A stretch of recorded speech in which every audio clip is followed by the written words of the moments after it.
Good morning, afternoon, evening, whenever you see this. This is Dee with Older INFP-A Assertive Insights.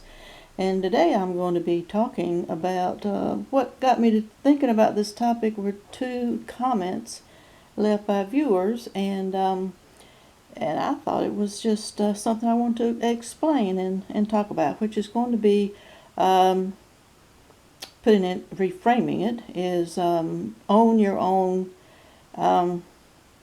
I was going to say own. I can't think of anything now, but own your own stereotypes. But own who you are. And I was going to say a lot of it has to do with stereotypes, kind of, also. But that's kind of a bad rap. Can be in this day and age. But anyway, but own who you are. And if it's a stereotype, which I am going to be talking about, just own it.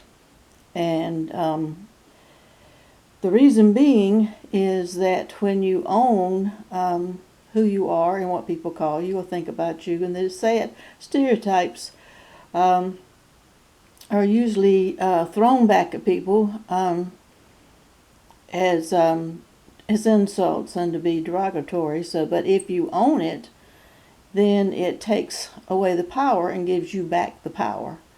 And it helps to not only protect you and your energy, it also protects your self-esteem. So as INFPs, I think we hear about it, and people unknowingly that they don't say, okay, well, this is an INFP, so I'm going to just say everything I can and make them feel as bad as I can. I don't think that's a conscious thing.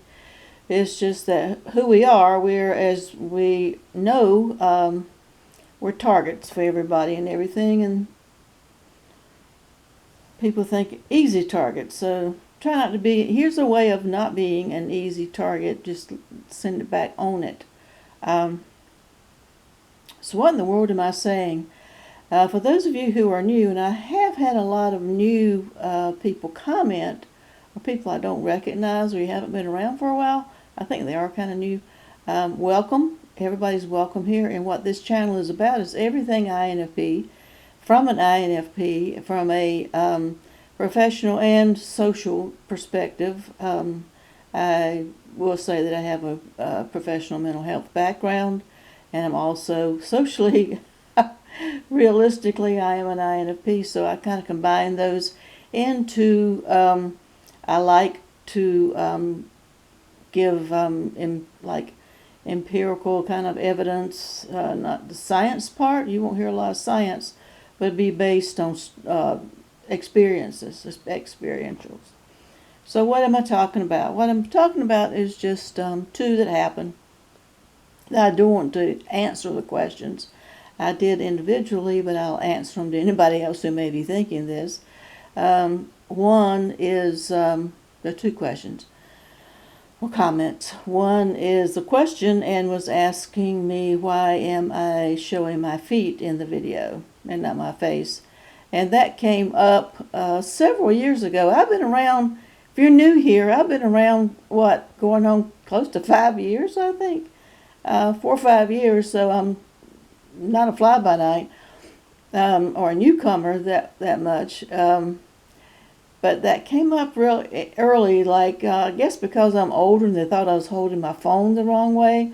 And I don't have an iPhone. I use a camera because I deliberately don't want to learn how to use an iPhone. But I do know you have to turn it a certain way for it to take selfies. So I do know that part. But yes, so why do I show my feet? I show my feet because the whole brand is turned into a brand. It's not the feet, it's the socks. Oh, and by the way, these are a pair of my alpaca socks for you alpaca fans out there. They're very soft and warm, and I need it. But yeah, they are socks. And the stereotype is, when I first started watching YouTube during the pandemic, before I decided to make a YouTube channel, I started making the YouTube channel because I got angry at all the stereotypes, actually. And so I thought, well, hey, I'm just going to own it, and I'm going to dispel the myth, and most of them are true. there's some truth to stereotypes, but one of them was everybody that I saw at that particular time was talking about, well, INFPs have colorful socks. And I thought, well, that's crazy. Socks? You can tell an INFP because they have colorful socks. And I thought, well, that's just the craziest thing. And then I looked down and yep. Yep, I don't like white socks. I have a whole video on that way back when. White socks versus my preferred socks. That's a friend of mine gave me a pack of white socks that I'm not going to wear. But anyway, so yes, that is true. So I am owning that stereotype that yes, I'm an INFP, and yes, here are my socks, loud and proud. Here we go. I know that I am showing my socks, and I love it.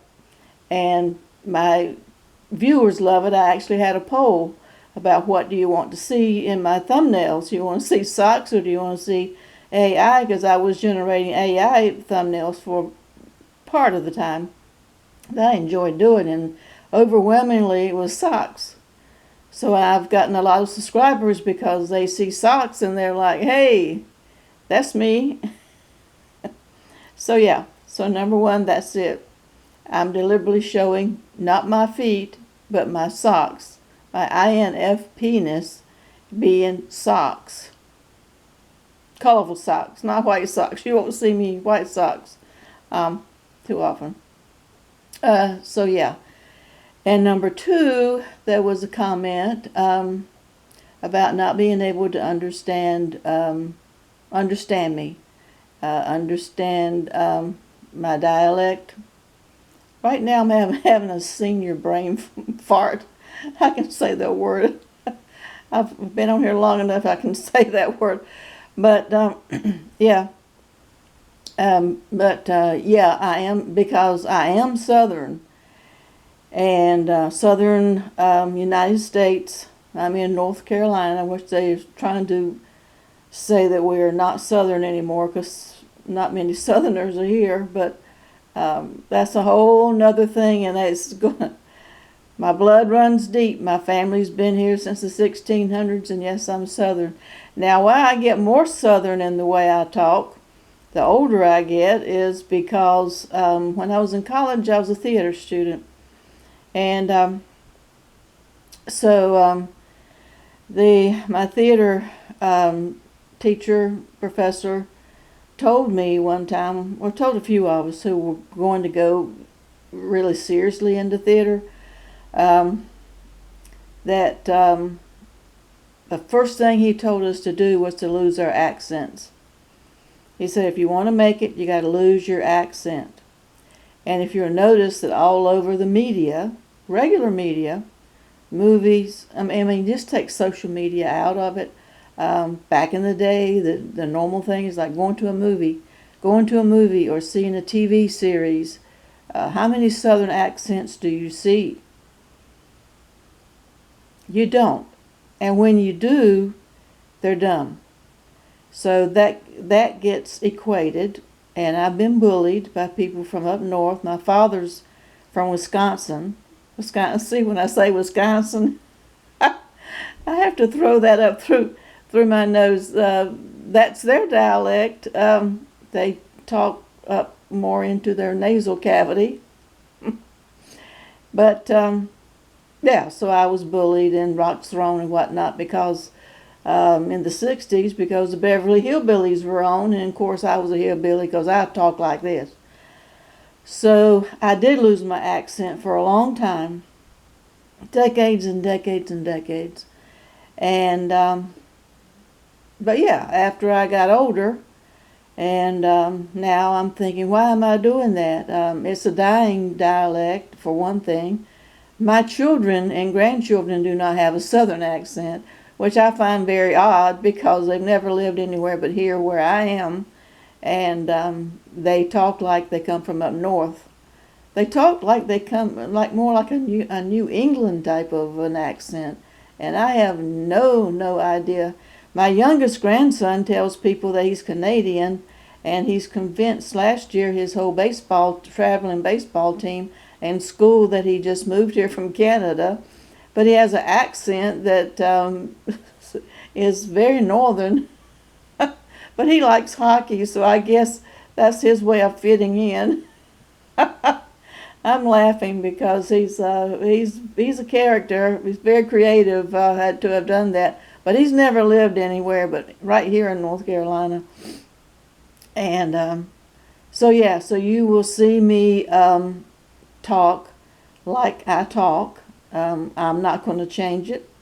I'm Southern. I'm proud to be Southern, and for all the stereotypes that come with that, particularly in this climate, is not true necessarily. Just because you have a Southern accent doesn't mean you vote a certain way or you have a certain IQ. I actually took an IQ test the other day, and it's higher than my mother told me it was, so I feel pretty good about that. I would say I'm sorry for people who can't understand it, use closed caption, but I'm not going to say sorry because I'm not sorry about it. I'm proud of it. I'm owning it. I'm going to own whatever stereotype comes with it. It won't be changed. Like it or leave it, whatever. So I'm doing that for myself. All the stereotypes, I'm owning it, and it does make me feel better. It does, because this is part of who I am, and I'm not going to hide it or feel bad about it or guilty or anything, or not going to let anybody take that part away from me. Came a whole long way to get to where I am, and I just want to say that this was going to be a quick video. Have I talked this long? 12 minutes. It's going to be a 5-minute video. Half hour is my laughing. But do that. Whatever somebody says about you, own it. If, say for instance, what I just said here, it's like, if you're, it's like, who was that? Forgot when it's, forgot, gosh, can't remember the singer. Gosh, I think it's Melissa Etheridge. I think her album Yes I Am. Is that her that did that?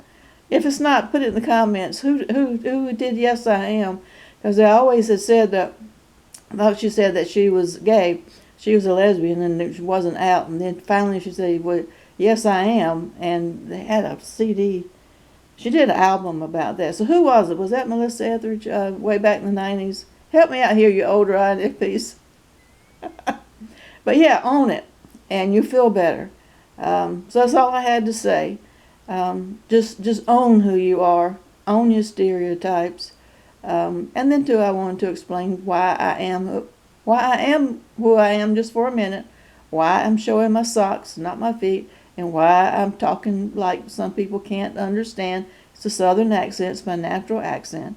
And so there you have it. I've talked 3 times longer than I wanted to, but I won't have another video out anytime soon, and I don't have them out every day, so maybe you can go from start to finish on this. And hope everybody's doing well. Put your comments below. Love to read them, love to hear about them. I'm doing more on commenting on other people creators' sites. I'm in that mood right now to put my energy into watching other people and commenting than making my own videos. But yeah, think about everybody, and doing great. And until next time, I want everybody to stay safe.